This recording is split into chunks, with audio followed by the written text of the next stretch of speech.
Hi guys, welcome back to the channel. Today I've got 3 replays in the Italian Tier 8 Premium Medium Tank, the Progetto 46. Now if you do like the video, as always, don't forget to like and subscribe down below, as it really does help out the channel.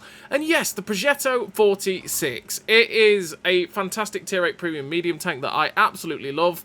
It's got the auto reloading system, which as a mechanic I really enjoy. It's just that, as I always say with the auto reloaders, some of them are balanced horribly, and some of them, like this vehicle, is balanced okay.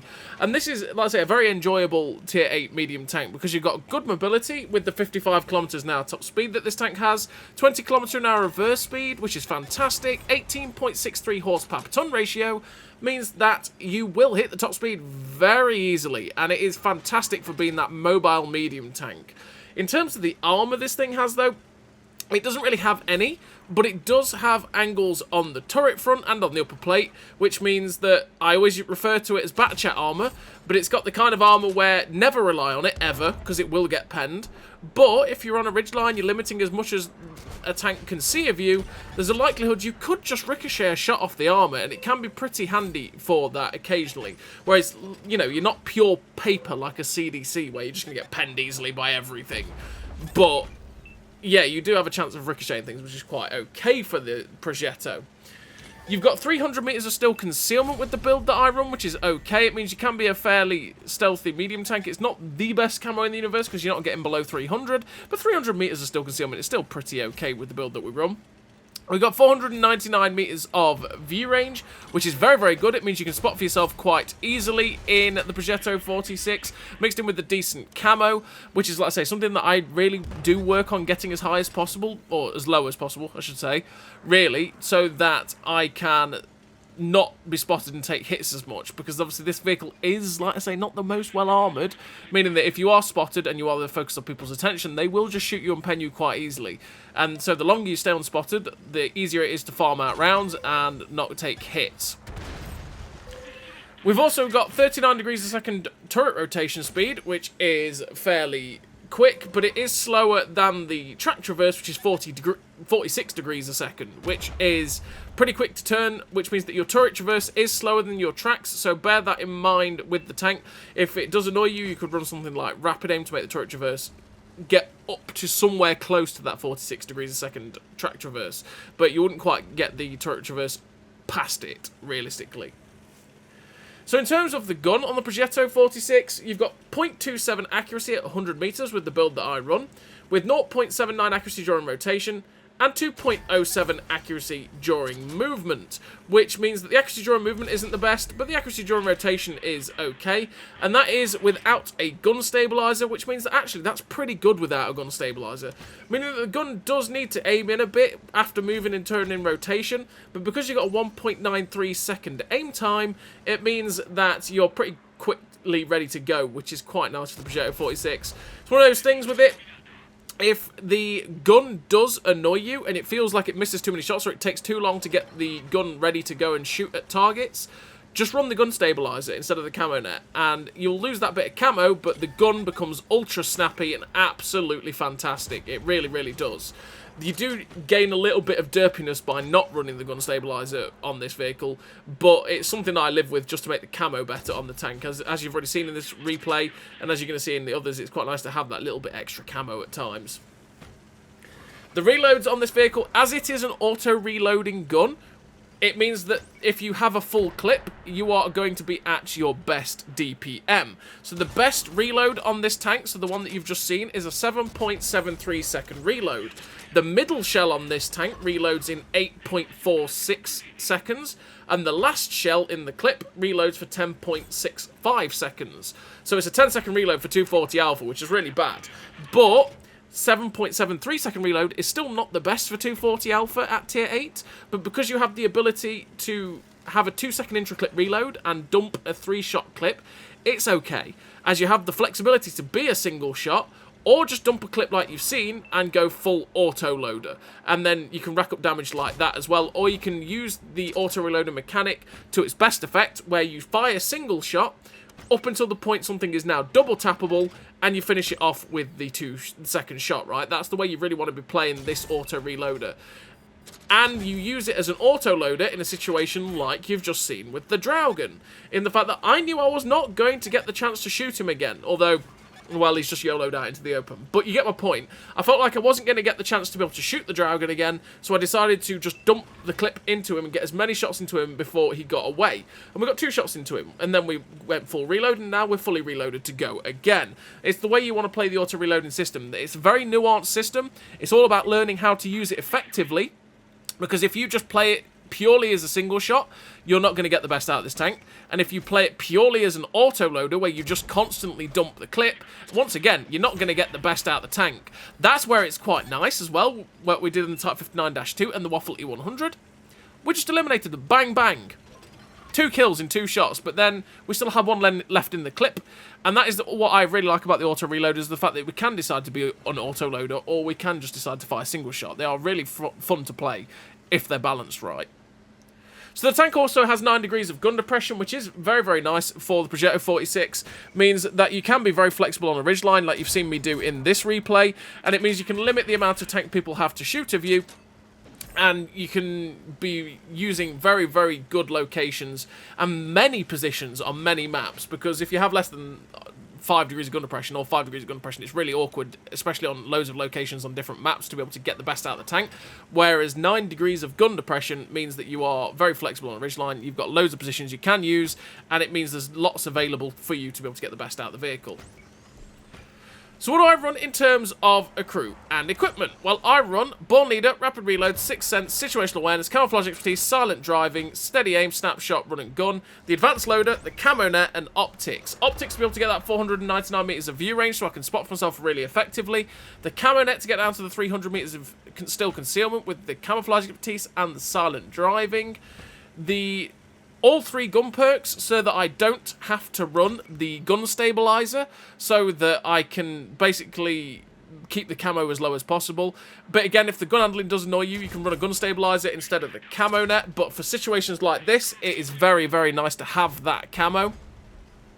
And then the advanced load to get the best out of the reload, because naturally it doesn't have the best reload in the universe for 240 alpha, so you want to help it out as much as possible with the advanced loader.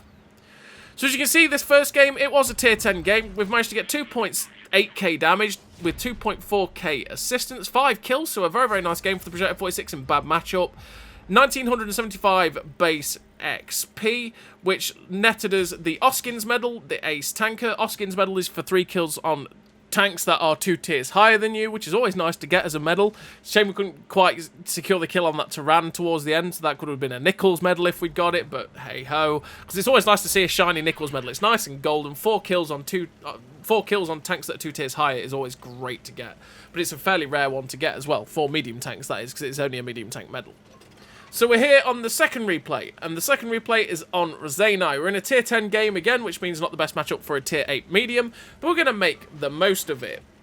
And one thing I did forget to mention with this gun is it has 212 penetration on the standard AP, 259 penetration on the premium APCR. So the AP will struggle against quite a few heavily armoured tier 10s, which means you will need the 259 pen APCR to go through them, and 259 will go through most of them. And since it's APCR, which is nice as opposed to some of the other tanks that get heat, it means that when you go against some of the really heavily armoured tier 10 heavy tanks, and tank destroyers as well, because there's quite a few of those, when you shoot them in the side, you're not going to have the problem of heat rounds that get absorbed by the spaced armour. Your APCR will just go through them. And to add to that, your APCR has 1250 metres a second shell velocity, which is very, very nice. There's very, very good shell velocity on that, meaning that you don't have to give quite as much lead at distance to be able to hit targets with that APCR. Your standard AP has 929 metres a second shell velocity, which is below average shell velocity, which can mean that the rounds feel a little bit derpy at range, and you have to give a good amount of lead to hit your targets with this gun. So just bear that in mind. But yeah, this second replay on Rosanai, I decided, okay, look at the amount of my team behind me. There is a lot of people sitting in the castle behind me. I thought, okay, you know what? I'm going to go spot for my team. If I push it across down here, I possibly will spot their team, and my team will hopefully farm them up, give me some fresh assistance. We found this T10. We've managed to get 773 assistance so far. We've not managed to get a shot into him, though, which is a sad, sad time. But I really want to push over and try and get rid of him. Now I'm unspotted. This is the time I'm going to take to go assassinate the T10 and try and spot anything that might be camping along the A line. Because tanks generally go sit at A5, A6, tank destroyers, stuff like that. So it can be quite good to go in and get rid of them. Sadly, our first shot RBRT'd as we came in. Ended up just doing track damage to the T10. But because we caught him off guard, we managed to get the second shell in and finish him off. And again, that's the nice flexibility there of the auto-reloading system.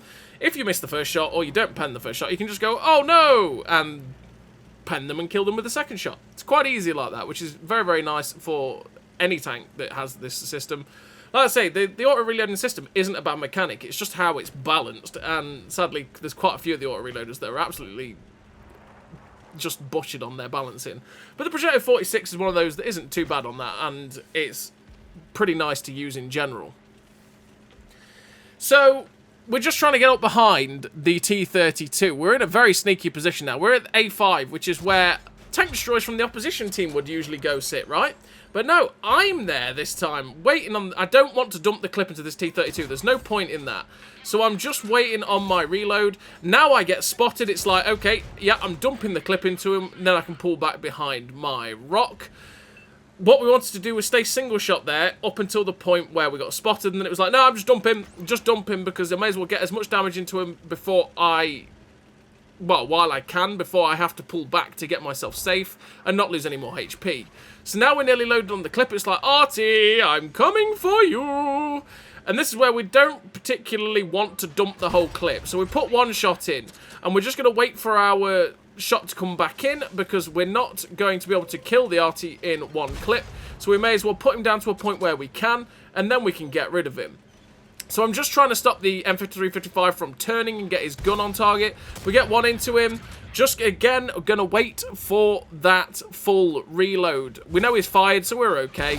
And we finish him off as he takes a hit from one of our tank destroyers. That's where you've got to be smart with your auto-reloader, okay?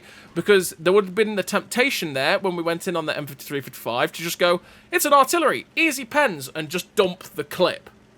If we dumped the clip, we wouldn't have had the ability to then... well, we'd have had to wait and sit around forever to wait for it to reload to be able to get the shots in to kill him.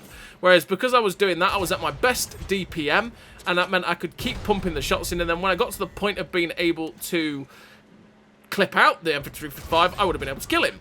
But unfortunately for me, naturally, when I got to that point, our team ended up finishing them off. This T100 LT penned me with HE, by the way. I just want to point that out. He penned me for over 400 with HE. When I say this tank doesn't have much armour, I'm not kidding. As he hit, I think he actually hit the engine deck with HE there. Yeah, random. And that's probably the only time that HE round is ever going to pay off for that T100 LT. But that meant we lost a little bit of hit points. We're up to 2,010 damage with that 1,097 assistance. There's only 5 tanks left on the enemy team. We're just being as careful as possible to see if we can find anyone else. And there's a GSAW 1008. Now, the GSAW 1008 could clip us out. He has fired 1, but still we've got 3 left, which means he can still clip us out with the 3. So we put 1 in, and I'm just going to wait for my reload before putting a second one in. Hopefully track him in place. Well, we do. But I feel like, okay, this guy's going to probably die now if I don't get the 3 shots in. So we put all 3 shots into the GSAW, as I was expecting the light tank to finish him off. But he actually gets away with it. And it's like, oh... okay, I was kind of hoping that I would track and pen the GSAW, but it didn't work out like that. Just waiting on my reload, though, because once again, we see the 277. I could have gone, oh, a 277, and fired that final shell. But I'm not going to do much damage, if I'm totally honest, if I just fire the instant I was fully reloaded. So now we are fully loaded. We get a shot into the Ruthless. We're going to wait on our reload to get a shot into the GSAW again, because I don't want to waste my DPM. There we go. We finish off the GSAW. See the 780 in the distance, and I'm thinking, okay, this guy's going to start to get swamped. I'm going to wait for my final shell, and then we're going to dump the clip, because he's going to get wrecked by our team. And in fact, we get double tap into him, finish him off, and secure our second kill on a tier 10, I think it was there. And we finish with the victory. 5 kills, 3,634 damage, 1,384 assistance. The Levish Lilo's medal for killing 2 tanks 2 tiers higher. The Ace Tanker with the Sniper, 1,979 base XP. A really nice game there for the Progetto 46, yet again in a pretty poor matchup. But the flexibility of this tank really does help you in poor matchups because you've got the nice mobility, you've got the good gun handling, you've got the flexibility of whether you decide to finish something off with a 2-tap or a 3-tap, or just stick as a single shot. It is a very, very nice tank, this Progetto 46. It's always been one of my favourites, because, I mean, I 3-marked the Ariete, which is the skinned version of this tank, and then this is obviously the unskinned version of that tank. We're doing it all again, because, like I say, I just enjoy playing this vehicle. It is a very, very fun tank to play in general. So we're on to the third and final replay of this video, and we are on this map, which is Dragon's Ridge, a map that I genuinely don't like. I really don't like Dragon's Ridge. It's one that I just don't enjoy. I particularly don't enjoy it from their spawn. It's far better for me and my tanks in general from this spawn. This spawn that we've got is far, far better. It just flat out is. Because we have all the campy TD spots at the back that are really easy to counter any of their pushers, and we've also got good spots to attack them from as well. So we're getting YOLO'd early on. We spotted the Rheinmetall Panzerwagen. We got quite a bit of assistance on him. The Barask just charges in, which he was definitely not worth his while as he end up getting finished off there. And we're up to 959 damage. I decided to try and just dump the clip into the Barask because I thought, well, he's going to die. I might as well get as much damage in this guy as possible. We end up seeing a Vanguard come in behind us, and it's like, oh, goodness gracious me, another contender. Here we go. He gets shut down by the Jagdtiger, though, and we get all of the assistance on that guy as well, which is glorious. 2.6k assistance, 959 damage. Good start. Good start. We're having a very good game so far already. I mean, damage-wise, not really. Assistance-wise, yeah. Good times. There's Mr. 430. So I'm going to try and get as many shots into the 430 before he decides to turn around and shoot me. And we ricochet the final shot. Then, just because we're fired, all in the T-44 comes YOLOing in. It's like, sir, have you not seen what happened to both your Vanguard, Panzerwagen, and Barask? But clearly, he just gets away with it. We see the TD that we just spotted at F7, and I'm like, nope, nope, nope, nope. That's awareness of the map. That was awareness of the map, because the detected ribbon came in, and I went, what did I spot? I looked at the map, and the only thing that got spotted that was possibly I could have spotted was at F7, and I saw it was a tank destroyer and went, no, I'm not being shot in the buttocks, because that F7 position is a counter position for the spot I was sitting in.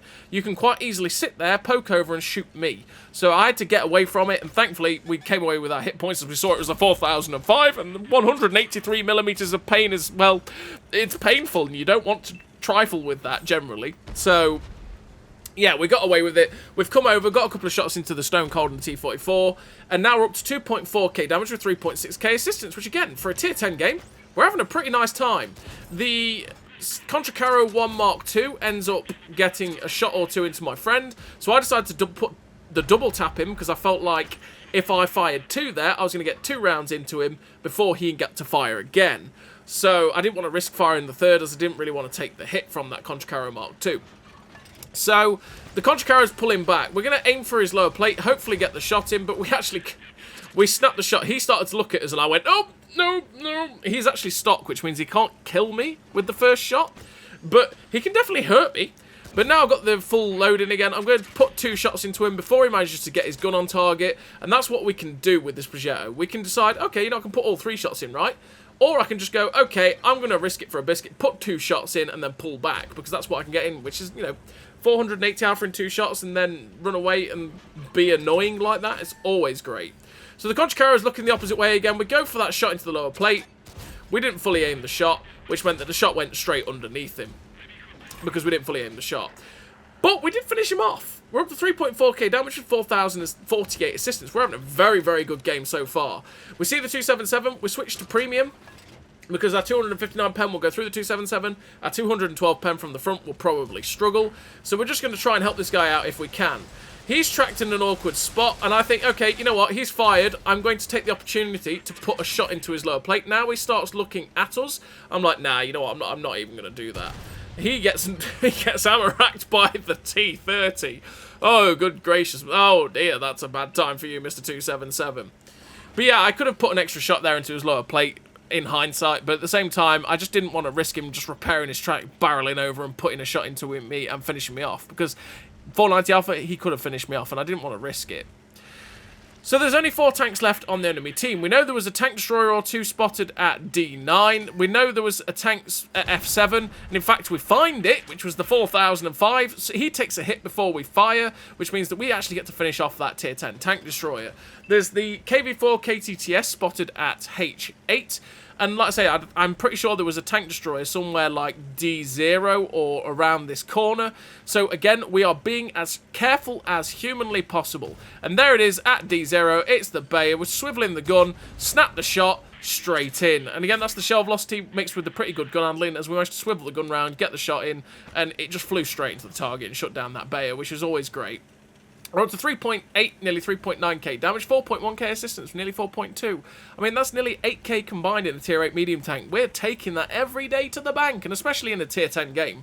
Pretty damn nice game for this tank. This is, like I say, a very, very enjoyable tank. I thoroughly enjoyed playing it. I loved the Ariete, and I loved playing through that and 3-marking that.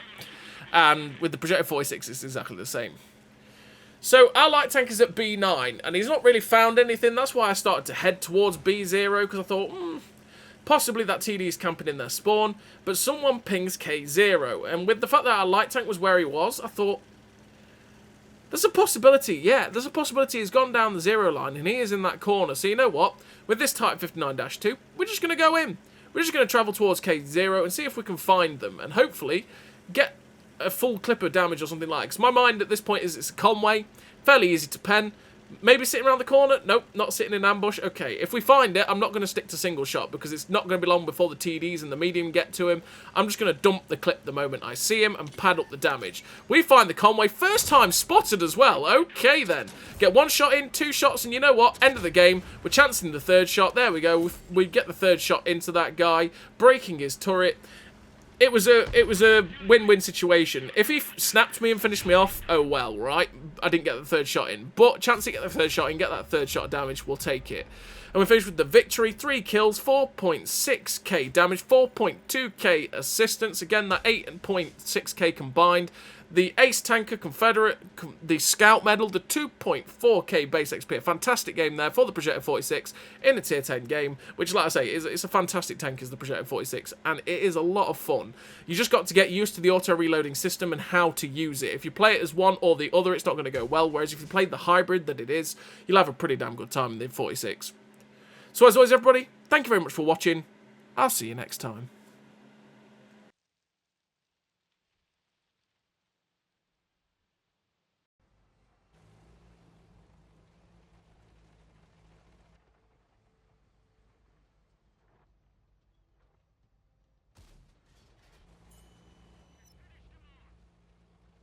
A great success!